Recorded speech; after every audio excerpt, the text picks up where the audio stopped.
L'Ukraine n'est pas le seul pays à tenir tête à la Russie. La Moldavie aussi relève le défi.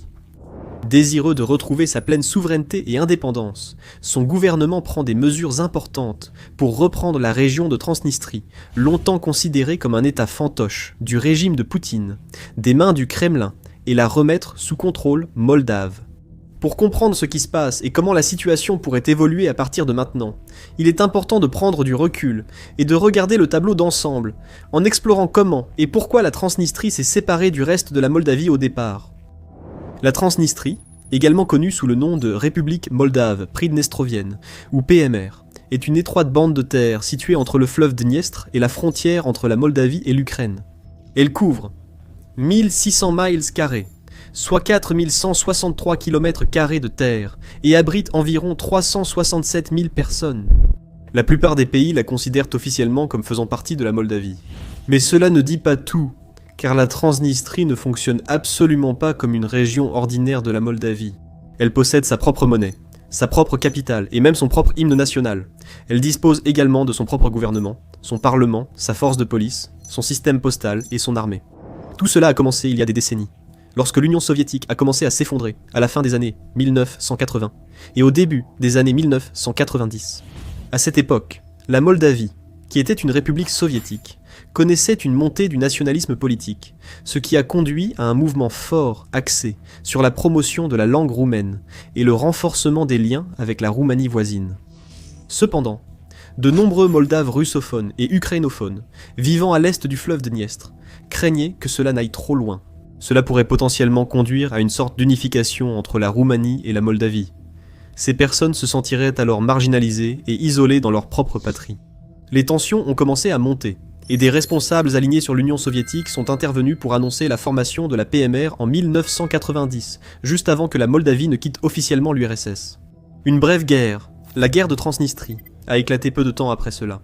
Opposant les forces pro-PMR comme la garde républicaine de Transnistrie, la milice et les unités néo-cosaques aux forces pro-moldaves, y compris l'armée et la police moldave.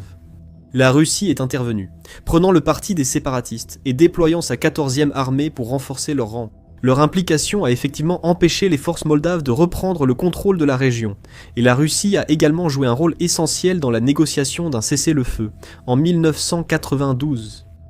Ce cessez-le-feu a tenu, mais le statut de la Transnistrie est resté incertain depuis lors. Au cours des années qui ont suivi, elle a fonctionné en dehors de l'autorité de la Moldavie, agissant comme un petit État indépendant, bien qu'elle dépende fortement de la Russie et ne soit pas officiellement reconnue par la communauté internationale. Du point de vue du Kremlin, la Transnistrie est un atout précieux, et la Russie tient à la conserver. Moscou maintient, en permanence, une force importante pouvant aller jusqu'à 1500 soldats de la paix sur le terrain, en Transnistrie, tout en disposant également de sa propre base militaire dans la région, ainsi que d'un vaste dépôt de munitions.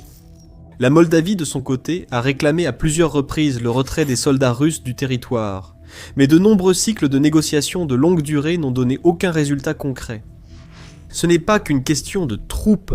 La Russie apporte également un soutien politique et financier à ce territoire séparatiste, qu'elle utilise aussi comme une sorte de point d'appui stratégique pour exercer une pression politique, militaire et économique sur la Moldavie elle-même, empêchant ainsi l'intégration du pays dans des alliances importantes comme l'OTAN et l'Union européenne. En d'autres termes, Moscou utilise sa présence en Transnistrie comme un moyen de contrôler indirectement le destin de la Moldavie. Depuis des années, il existe également une crainte persistante en Moldavie, et au-delà que le président russe Vladimir Poutine puisse tenter d'orchestrer une invasion du pays à la manière de celle de l'Ukraine, en utilisant la Transnistrie comme tremplin pour une telle attaque. Poutine pourrait même tenter de répéter la même stratégie qu'il a utilisée en Ukraine. Là-bas, dans les premiers jours de l'invasion, il a affirmé qu'une opération militaire spéciale était nécessaire pour dénazifier la nation et sauver les Russes ethniques dans les régions orientales de l'Ukraine, comme Donetsk et Louhansk, de la persécution, et même d'un possible génocide. Il pourrait inventer une histoire similaire concernant la Moldavie, en affirmant que le gouvernement pro-européen du pays représente une sorte de menace existentielle pour la population de la PMR. En affirmant que la seule solution serait d'envoyer des troupes russes, et de créer une zone tampon sécurisée à la frontière transnistrienne. En effet, les responsables moldaves tiraient la sonnette d'alarme à propos d'un tel scénario depuis un certain temps déjà. en avril 2025 par exemple. L'ancien chef du renseignement moldave, Yuri Brichag, a qualifié la présence militaire russe dans la région de menace très réelle pour la sécurité moldave et la stabilité européenne, ajoutant que la machine de guerre du Kremlin pourrait forcer son passage en Ukraine et avancer vers la capitale moldave. Si, Dieu nous en préserve, les Russes percent et contournent Odessa, ils pourraient entrer en Transnistrie puis atteindre Chisinau en quelques jours. C'est l'une des nombreuses raisons pour lesquelles les responsables moldaves sont si désireux d'expulser la Russie de la région une bonne fois pour toutes. Et leur moment est peut-être enfin arrivé. Voici pourquoi. Avant la guerre en Ukraine, peu d'espoir subsistait pour une réunification entre la Moldavie et la Transnistrie.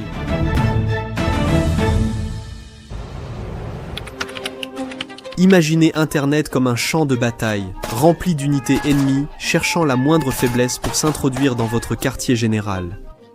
Dans ce quartier général, vous possédez des informations secrètes et confidentielles à protéger absolument. Imaginez pouvoir brouiller toutes les pistes menant à celui-ci et le rendre invisible. Vous le feriez, non ? Nous aimerions remercier notre sponsor Surfshark, dont le VPN garde vos informations en ligne privée et protégée contre les hackers et les acteurs malveillants. Lorsque vous naviguez sur un réseau public, il est très facile d'accéder directement à vos informations, comme les numéros de carte de crédit, les données confidentielles ou les informations personnelles. Surfshark VPN empêche cela de se produire et protège, ainsi que chiffre vos données personnelles en ligne. En plus de sécuriser votre navigation, Surfshark VPN permet d'accéder à des sites et services de streaming autrement bloqués par des restrictions géographiques. Et vous n'avez besoin d'installer qu'un seul abonnement sur tous vos appareils, sans aucune limite, pour commencer à naviguer en toute sécurité dès aujourd'hui. Allez sur Surfshark.com/discount et bénéficiez d'une garantie de 30 jours sans risque ou utilisez le code DISCOUNT lors du paiement pour obtenir 4 mois supplémentaires de Surfshark VPN. Bénéficiez d'un fort soutien de la Russie, recevant notamment du gaz naturel gratuit pendant plus de 30 ans. Ce gaz alimentait les entreprises transnistriennes, chauffait les foyers et soutenait l'économie locale. Il alimentait également une grande partie du reste de la Moldavie, puisque la plus grande centrale électrique du pays, la centrale de Courtchourgan, se trouve à l'intérieur des frontières de la PMR. Cependant, au début de 2025, tout a changé. Un accord de 5 ans entre Gazprom, la société russe, et Naftogaz, la société ukrainienne, a expiré, plongeant la PMR dans une crise énergétique sans précédent. Du jour au lendemain, la population s'est retrouvée sans chauffage ni eau chaude. Les tarifs de l'énergie ont explosé, privant certains petits villages et hameaux de l'énergie essentielle à leur survie. Toute la Moldavie a été touchée par cette situation, mais ce sont les habitants de la Transnistrie qui en ont le plus souffert, devant faire face à des coupures de courant répétées et à des maisons glaciales de façon régulière. Moscou s'est démené pour trouver une solution, tandis que le Parlement européen a accordé une aide de 1,9 milliard de dollars à la Moldavie pour gérer la crise. La Transnistrie, cependant, a continué de souffrir. Tout au long de 2025, son économie s'est contractée de 18%. La production industrielle a chuté de 30%, tandis que l'inflation a grimpé à un niveau impressionnant de 15%. Le PIB par habitant de la région pour l'année s'élevait à seulement 4 150 €, bien en dessous de la moyenne de 7 250 € pour le reste de la Moldavie. Suite au blocage par l'Ukraine du gaz et d'autres approvisionnements russes traversant son territoire vers la Transnistrie, la PMR a été contrainte de se tourner vers l'ouest, sollicitant l'Union européenne pour obtenir soutien et stabilité durant son état d'urgence économique en cours. Et sa crise énergétique s'est encore aggravée début 2026, lorsque la guerre a éclaté en Iran, obligeant les autorités de Tiraspol à prendre des mesures drastiques. Début mars, par exemple, le gouvernement transnistrien a déconnecté toutes les entreprises fonctionnant au gaz, le chauffage et l'eau chaude n'étant fournis qu'aux ménages locaux. Et la centrale thermoélectrique de Koutchourgan a été contrainte de fonctionner uniquement au charbon, car elle ne reçoit plus le gaz dont elle a besoin pour fonctionner comme avant. 2025. En bref, on peut dire que toute la région est dans la position la plus faible qu'elle ait jamais connue, et la Russie doit faire face à ses propres crises. Comme le fait qu'elle a maintenant subi plus de 1 250 000 pertes et que son économie est au bord de l'effondrement total. La PMR ne peut pas compter sur Moscou pour venir la sauver comme par magie dans un avenir proche. Les responsables moldaves comprennent manifestement tout cela. En effet, comme le dit le vice-premier ministre du pays, Valeriu Kievar, C'est une situation complètement différente de celle que nous avions au début de la guerre, à grande échelle en Ukraine, en 2022, et encore plus par rapport aux années précédentes. L'évolution de la situation dans la région de Transnistrie d'un point de vue économique et social dépend aujourd'hui entièrement de Chisinau, y compris le fait que la région de Transnistrie est pratiquement devenue une île entre l'Ukraine et la République de Moldavie. À présent, sentant une opportunité potentiellement sans précédent et inestimable qu'ils ne veulent pas manquer, le gouvernement moldave a commencé à resserrer son emprise sur la région, et il a même organisé une réunion historique et potentiellement décisive avec des représentants de la Transnistrie, qui a eu lieu le 26 février. Mais avant d'examiner de plus près comment cette réunion s'est déroulée et ce qu'elle pourrait signifier pour l'avenir de la Moldavie, voici pourquoi nous faisons The Military Show, pour expliquer comment le pouvoir évolue réellement. Si vous êtes nouveau ici, abonnez-vous pour ne rien manquer de la suite. La réunion de février, qui était la première entre les représentants des deux partis depuis près d'un an, a eu lieu dans la capitale transnistrienne de Tiraspol, et le vice-premier ministre n'a pas perdu de temps pour clarifier sa position, ouvrant la réunion par une remarque simple mais significative pour rappeler à la PMR et au reste du monde à qui la ville appartient légitimement. Bonjour à tous, nous sommes ravis d'être à Tiraspol, République de Moldavie. Des journalistes moldaves étaient présents à l'événement, bien qu'ils n'aient comme normalement pas accès à la région. Lors de la réunion, Kiev a appelé au respect des droits de l'homme dans la région, à un libre accès pour les journalistes, et à une transition vers l'enseignement en langue roumaine, plutôt qu'en russe, dans les écoles locales. En annonçant les objectifs à long terme de son gouvernement, Kiev a déclaré « Notre objectif clair est la réintégration de la région de la rive gauche du Dniestre dans l'espace juridique, économique, financier, social et alimentaire de la Moldavie. » Il a poursuivi en notant que des milliers de personnes dans la région traversent déjà le fleuve Dniestre pour travailler dans d'autres régions moldaves, et beaucoup voyagent également à travers le pays pour l'éducation et les soins médicaux. En substance, il disait que le processus de réintégration est déjà en cours, et qu'il ne faudrait pas forcément grand-chose pour que la PMR revienne entièrement dans le giron moldave. Son homologue transnistrien, Vitali Ignatiev, le chef du ministère des Affaires étrangères de la PMR, qui se trouve également être recherché en Ukraine en raison de ses liens avec Moscou, estimait que les discussions entre les deux parties étaient un bon signe pour l'avenir. Il appelle à se concentrer sur les besoins de la population et à éviter ce qu'il appelle la politisation. Avec les dirigeants séparatistes de la PMR pratiquement acculés et manquant rapidement de marge de manœuvre, des analystes comme Andrei Kourouraru estiment que le moment est venu pour la Moldavie d'agir et de réintégrer la région séparatiste. Ces demandes ne seront pas satisfaites tout de suite, mais Chisinau prend les devants. Jusqu'à présent, Chisinau a surtout réagi pendant que Tiraspol fixait l'agenda, et les discussions se sont concentrées sur des questions techniques et économiques, plutôt que politiques. Il est désormais clair que les dirigeants de Chisinau savent ce qu'ils veulent pour la Transnistrie. L'analyste John Tabata partage cet avis en notant que la Moldavie a enfin l'avantage dans les négociations avec la région. La Transnistrie dépend totalement de Chisinau, et les autorités doivent exploiter tous leurs avantages. L'objectif principal de Chisinau est d'éviter une crise humanitaire, de ne pas aggraver la situation et de maintenir le processus de réintégration pacifique. Pour l'instant, tous les signes indiquent que la Moldavie est désireuse de saisir cette chance unique de réintégration et de faire tout ce qui est en son pouvoir pour y parvenir. En effet, quelques jours à peine avant que Kiev ne se rende à Tiraspol, la présidente moldave, Maia Sandu, a signé un décret retirant la citoyenneté à 9 membres de l'administration séparatiste. C'était le signe le plus clair à ce jour que Chisinau est prêt à sévir contre le régime séparatiste. La présidence a expliqué que 2 des personnes concernées avaient combattu avec les séparatistes lors de la guerre du Dniestre en 1992, précisant que les 9 étaient impliqués dans des actes graves nuisant aux intérêts de la Moldavie. Stanislav Secrierou, un conseiller à la sécurité nationale moldave, a apporté des précisions sur la situation en expliquant « Ces actes ont été commis dans l'intérêt d'un État étranger, qui viole la neutralité de notre pays et mène une guerre d'agression contre l'État voisin, l'Ukraine. Le retrait de la citoyenneté est une mesure prévue par la loi, appliquée dans les cas où les intérêts fondamentaux de la Moldavie sont affectés. La PMR n'a pas réagi très favorablement, Ignatiev qualifiant les annulations de citoyenneté d'actes destructeurs. Nous observons une pression sur les Transnistriens, certaines personnes et la Transnistrie en général. Nous jugeons ces actions destructrices. Mais les responsables moldaves ne sont plus disposés à se soumettre et à suivre l'agenda de la PMR. Ils sont prêts à reprendre ce qui leur appartient, à chasser les Russes et à réunifier enfin leurs terres. C'est un objectif noble, mais qui ne sera pas forcément facile à atteindre. Même avec la Russie et la Transnistrie dans une période de relative faiblesse, il reste encore plusieurs défis à relever pour Chisinau. Le premier concerne le coût. La Moldavie compte parmi les pays les plus pauvres d'Europe. Pour réintégrer la Transnistrie, elle devra assumer le coût de ce processus, d'une manière ou d'une autre. Par exemple, étant donné que la Transnistrie compte environ 367 000 habitants, la plupart de ces personnes devront être intégrées au système de retraite moldave. Le régime dispose également de sa propre force de sécurité, composée d'environ 15 000 personnes.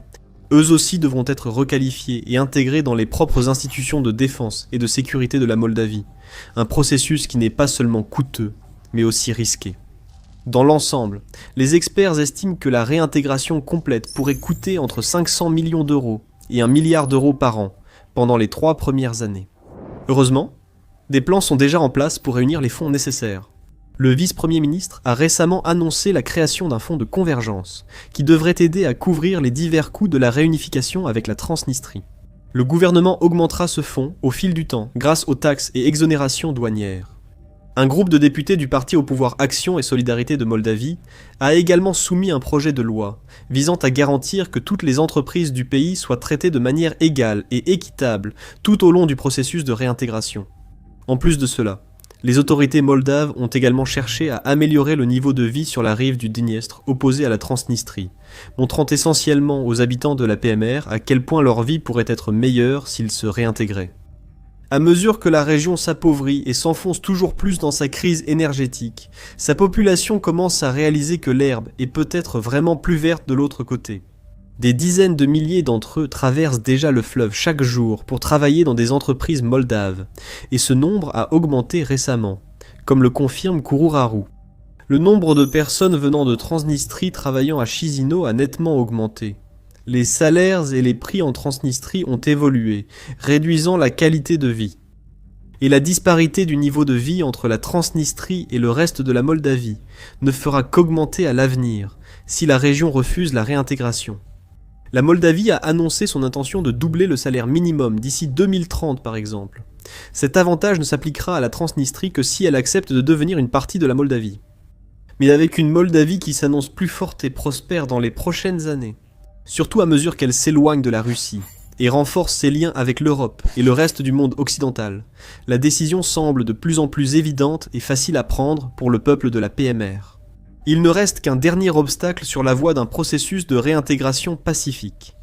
La Russie.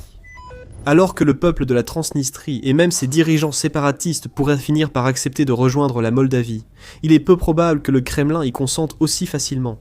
Il est évident que Moscou souhaite maintenir son influence et son contrôle sur la région, comme en témoigne la présence constante, tout au long de l'année, de troupes russes en Transnistrie depuis la guerre séparatiste de 1992. La Russie possède également un immense dépôt de munitions près du village transnistrien de Kolbazna. C'est l'un des plus grands stocks de munitions de toute l'Europe de l'Est, et il se trouve à peine à 1,5 km de la frontière ukrainienne. Les experts estiment qu'environ 20 000 tonnes d'anciens stocks soviétiques s'y trouvent, ainsi que probablement des équipements militaires majeurs. Bien qu'une grande partie des munitions à l'intérieur soient vieilles de plusieurs décennies, certaines remontant même à la Seconde Guerre mondiale, la Russie ne voudrait tout de même pas simplement abandonner ses stocks. De nombreux analystes sont d'accord, et Tabata affirme qu'il est très peu probable que la Russie rapatrie volontairement ses troupes. Le problème cependant, c'est que même s'il n'y a qu'un nombre relativement faible de soldats russes dans la région, entre 1500 et 3000 selon diverses sources, la Moldavie ne voudrait pas les expulser par la force. Elle ne dispose pas d'une grande armée, avec seulement 5000 militaires en service actif et 58 000 autres en réserve. La Moldavie ne dispose pas de chars ni d'équipements opérationnels majeurs.